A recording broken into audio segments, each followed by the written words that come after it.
Tu veux du pain? Tu veux du pain?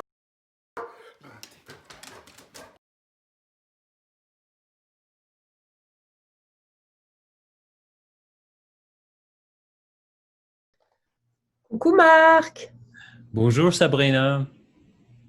aujourd'hui on vous a préparé un petit podcast aux oignons, le petit podcast. Ah oui, au poivron, Sabrina.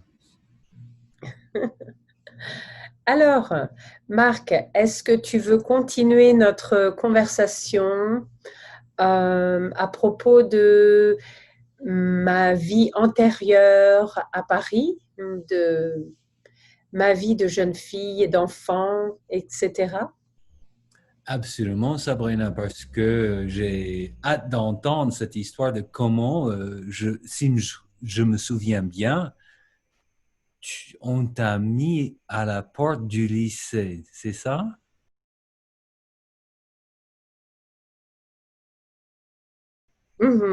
Oui, j'ai été mise à la porte du lycée Victor Hugo en terminale. C'était ma dernière année de lycée et oui, j'ai eu un petit incident avec une de mes profs. C'était en fait mon professeur de français que je n'aimais pas trop et je ne l'aimais pas trop parce que je la trouvais raciste. Je pensais qu'elle était raciste. Et donc, un jour, elle m'a... Je ne me souviens plus exactement de l'altercation, mais nous avons une altercation verbale et je l'ai insultée. Ce n'était pas une grossièreté, mais disons que j'ai été un peu légère dans dans ma description. Euh, Bon, bah, je vais te dire, je l'ai appelé. Ça se comprend que on t'a mis à la porte. Oui, j'étais une adolescente non pas docile, mais rebelle, comme beaucoup d'adolescents. J'étais une adolescente très, très rebelle et la moindre petite chose m'offusquait, m'offensait et je n'avais pas la langue dans la poche. Mhm. Donc, j'ai insulté ma prof de français et bien entendu, le lendemain, conseil avec la directrice, mes parents, et ils ont décidé de me renvoyer du lycée Victor Hugo. C'était en fait, excuse-moi, c'était en première. Donc, c'était à la fin de la première. Donc, j'ai dû passer mon année de terminale dans un autre lycée. J'étais assez triste parce que j'avais passé toute ma scolarité au lycée Victor Hugo, donc j'avais tous mes amis. Euh, mais bon, j'ai dû donc passer ma terminale dans un lycée privé qui était dans le 5e arrondissement, en face du Jardin du Luxembourg, qui est un autre endroit à Paris qui est fabuleux. D'ailleurs, tu peux voir l'image derrière toi, c'est le Sénat.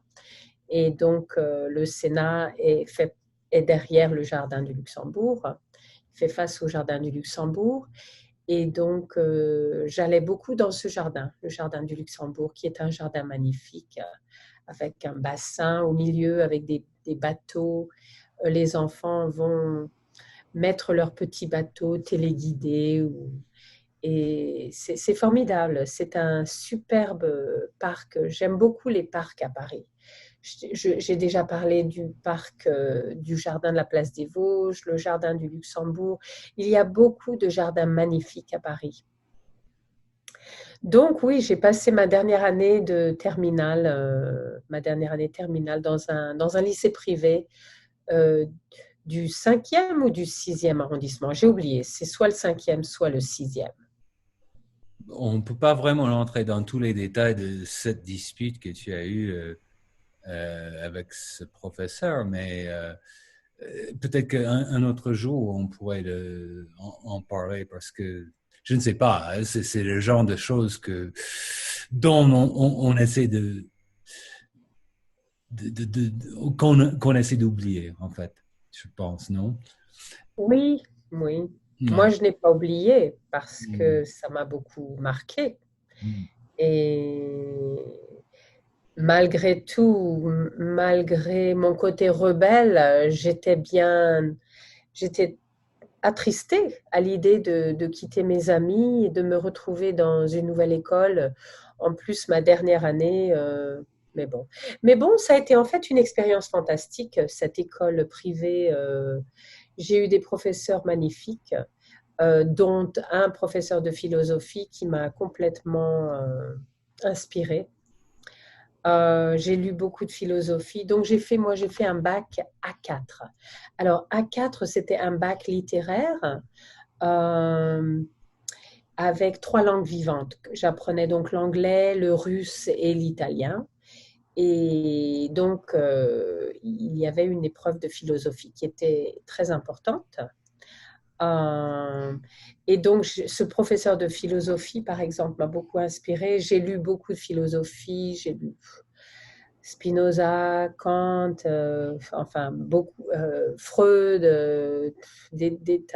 enfin Freud était psychanalyste, mais bon, on a parlé de beaucoup de choses dans ce cours de philosophie. Je me souviens d'ailleurs de ce professeur, qui était en fait un professeur de philosophie, mais qui était aussi un sociologue.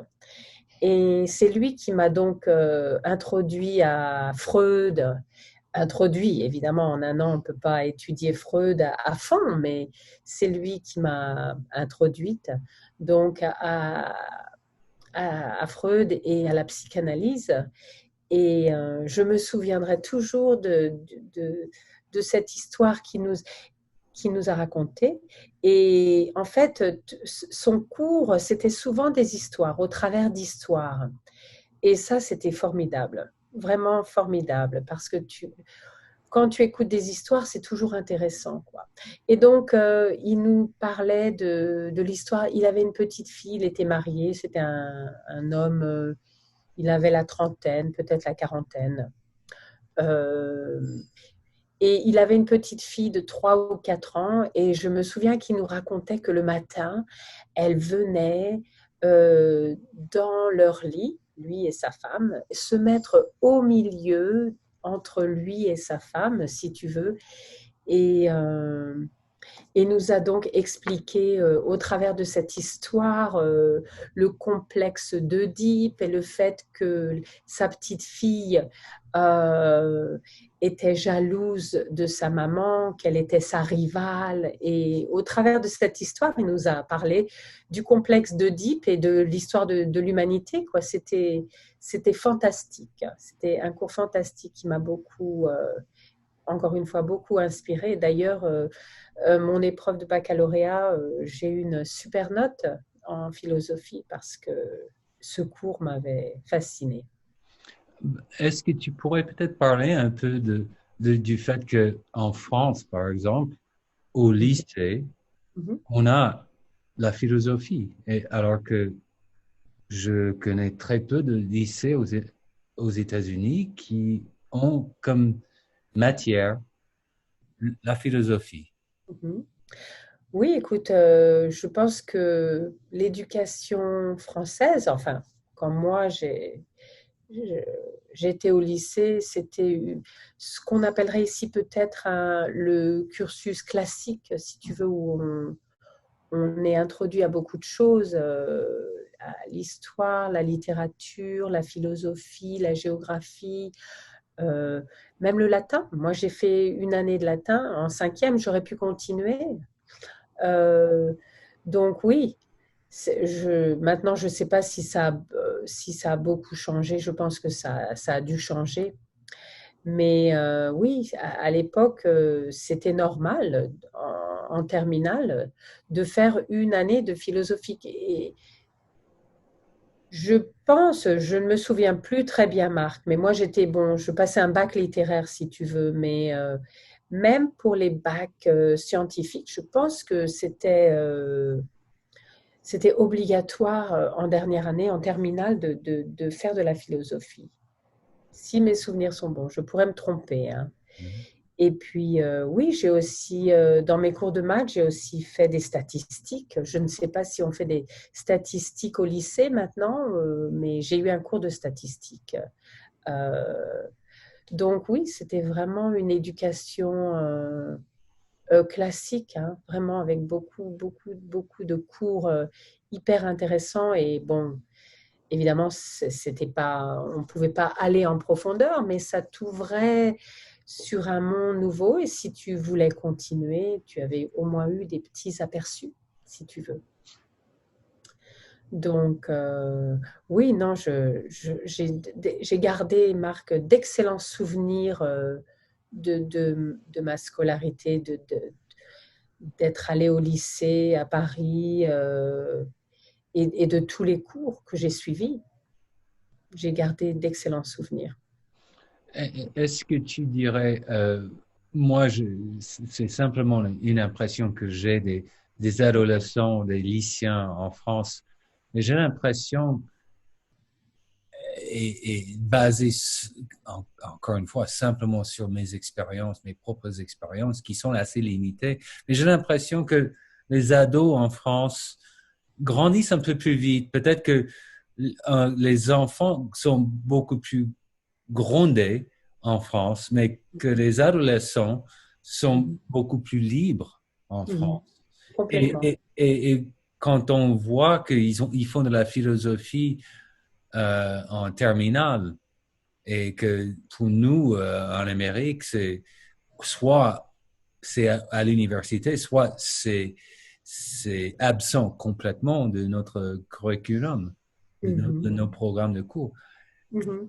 Est-ce que tu vois des liens dans la maturité des ados, etc.? Oui, enfin, bon, de la maturité, maintenant, il faut comparer les pommes avec les pommes.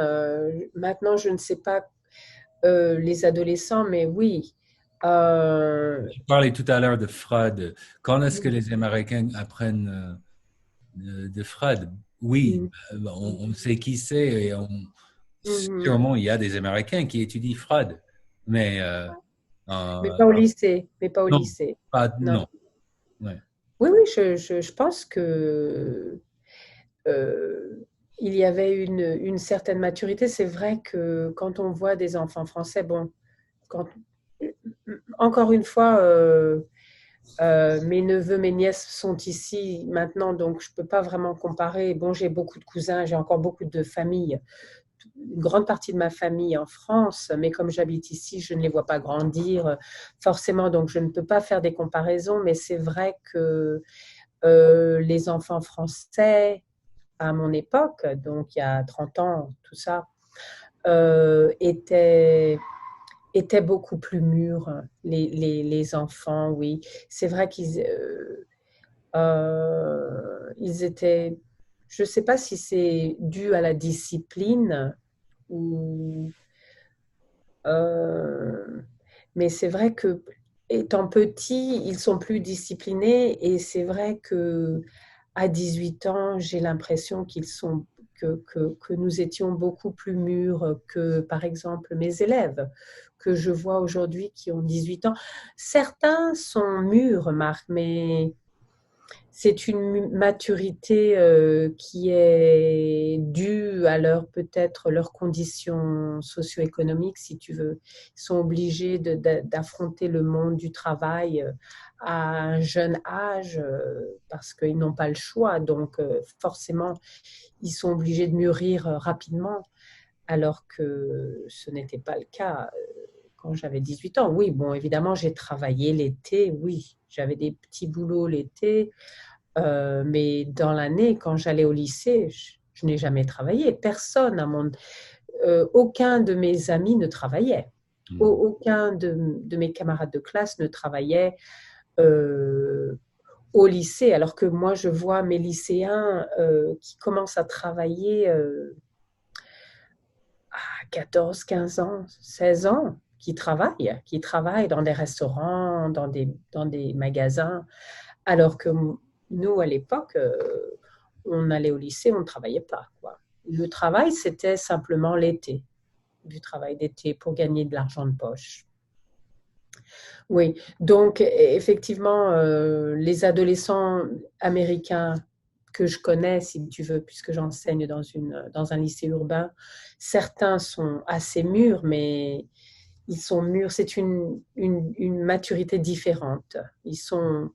Ils affrontent le monde adulte très jeune parce qu'ils n'ont pas le choix. Ils sont obligés de participer à l'économie de leur famille, d'aider leurs parents qui souvent ont de très très petits salaires. Donc ils participent. Donc oui, ils sont obligés d'affronter le monde du travail, mais donc ils deviennent mûrs, si tu veux, mais c'est une maturité forcée, alors que nous étions mûrs, mais c'était une autre maturité. Et je parle d'une maturité sociale plutôt. Ouais, Par ouais. exemple, l'un des trucs que j'ai vus, des événements que j'ai vus, des événements, un phénomène dans une famille en France, c'était vers Noël et cette famille avait un adolescent qui s'est levé très tard le matin et on lui a demandé ce qu'il a fait et on le taquinait parce qu'il draguait les filles et très tard. Il est rentré très, très tard et je me suis dit mais je ne verrai pas trop ça en Amérique. C'était un calme absolu et c'était presque un bonheur de taquiner ce garçon du fait qu'il draguait les filles Mhm, dans un resto, dans un bar ou un truc comme dans un mhm, club. mhm, Et c'était dans les années 80, ça. C'était il y a mhm, presque 40 ans. mhm. Et à l'époque, je pense qu'en Amérique, taquiner son fils adolescent qui n'avait pas encore son baccalauréat, je pense que ça aurait été assez rare aux Mhm, États-Unis. mhm. Oui, non, c'est vrai que, évidemment, tu parles de différences culturelles qui sont présentes encore aujourd'hui. Euh, mais bon, moi, je suis tellement entourée de mes adolescents américains dans mes cours que j'ai presque oublié. Il faut vraiment que je réminisce et que je repense à mes années d'adolescente pour voir pour me rappeler des différences qui existent vraiment. Il y a vraiment des différences de culture Et entre. j'avais emmené aussi un groupe de Milwaukee, quand je travaillais à Milwaukee, dans un lycée. J'ai amené ce groupe à Paris. Ils sont restés avec des familles françaises. Et c'était comme jour et nuit, les différences. Ces jeunes Français qui allaient dans le café, qui fumaient, qui buvaient avant d'avoir leur baccalauréat, hein. Et bon, ça a traîné les Américains là-dedans, hein. On ne pouvait pas vraiment empêcher ça parce qu'on donnait euh, la permission à ces familles de faire ça, plus ou moins. Et nos adolescents américains, ils étaient éblouis de cette expérience. Mhm, C'était mhm, une révélation, la plus grande révélation de leur vie, je dirais. mhm. Ben oui, oui, oui, bien sûr. Euh, je pense au, je pense quand je pense au- à l'américain. Une des choses qui me vient à l'esprit, c'est ce puritanisme qui évidemment n'existe pas en France.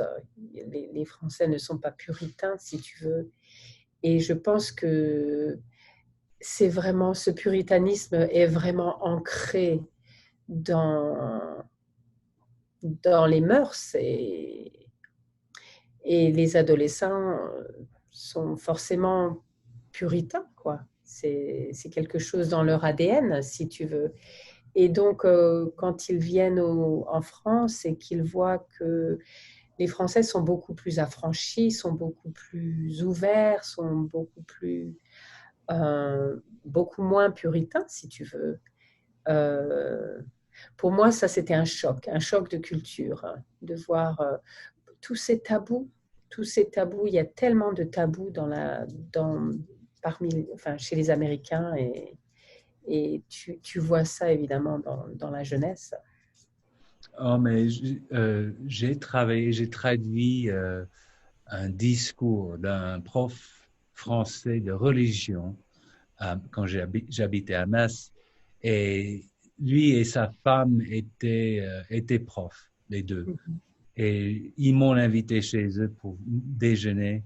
Et on a parlé de puritanisme avec eux. Et je me souviens bien que ils ont dit non, le puritanisme, ça existe bel et bien en France aussi, mais c'est différent. C'est un autre genre de puritanisme. Mais Mhm. ça existe partout, en fait. C'est, Ouais. Et peut-être le sida, c'était les années 80, 90. ben, j'y étais Peut-être que dans le les années 80. sida, pardon? J'y étais dans les années 80. Je parle des années Mhm. 80, ouais. Ouais. Mhm. Mhm. Oui, je pense que le sida a beaucoup changé la culture euh, et a bien changé les choses. Et peut-être que le puritanisme était un espèce de puritanisme forcé pour protéger les ados, quoi. Mm. Parce que le sida était rampant. Ouais, ouais, ça a commencé, oui. Ouais, bah, on aura peut-être l'occasion d'en parler un peu plus, mais une dernière question. Quelle était la question sur ton examen de philosophie, baccalauréat? Alors, bah, écoute, il y avait trois questions et moi j'ai choisi euh, la mort est-elle pensable? Et donc, ce que j'ai fait une thèse en disant que oui, la mort est pensable. Puis j'ai fait une antithèse en disant la mort n'est pas pensable et une synthèse. Et ça, c'est quelque chose que j'ai bien entendu appris dans mon cours de philo avec ce professeur magnifique qui m'a beaucoup inspirée. Et j'ai eu un 16 sur 20. Tu sais qu'en France, on est noté, tu Sur prends 20. 20, 20, et puis 20, c'est vraiment, tu n'as jamais 20. Non, c'est C'est Dieu, le inaccessible. professeur. Ouais. Et un 16 sur 20, c'est... En plus, il y avait un coefficient 4, donc la note était multipliée par 4. Ah, Ouais, et c'était le plus gros coefficient parce que justement c'était un bac littéraire et que la philosophie, bien entendu, c'était très important. Donc ça m'a propulsée et j'ai eu le bac avec mention grâce à... Et d'ailleurs, ma, ma rédaction a été publiée dans les annales. wow, félicitations. Mhm. On peut Ouais. chercher ça maintenant, tu penses? On peut les trouver? C'est possible, je ne sais pas où, mais oui, j'imagine que ça doit être quelque part. Il faut acheter ça, Sabrina. On pourrait regarder ça et en discuter. Ouais, oui. Bah, écoute, pour la prochaine fois, hein. Ouais, ouais. Ah, ok, Bon, bah, on se dit au revoir, hein, en fait. ok, super. On se dit au revoir, on se dit à la prochaine fois. C'était très agréable de discuter avec toi. Et puis, on remercie nos auditeurs de nous avoir écoutés. Et puis, on leur demande, s'il vous plaît, appuyez sur la touche j'aime et partagez ce podcast avec vos amis. Et surtout, abonnez-vous à notre chaîne YouTube. Merci. Oui, et n'oubliez pas non plus de mettre des commentaires parce que ça nous intéresse ce que vous pensez de notre podcast et aussi de vos idées sur quels autres sujets on pourrait parler un jour. Merci, Sabrina. Au revoir. Au revoir.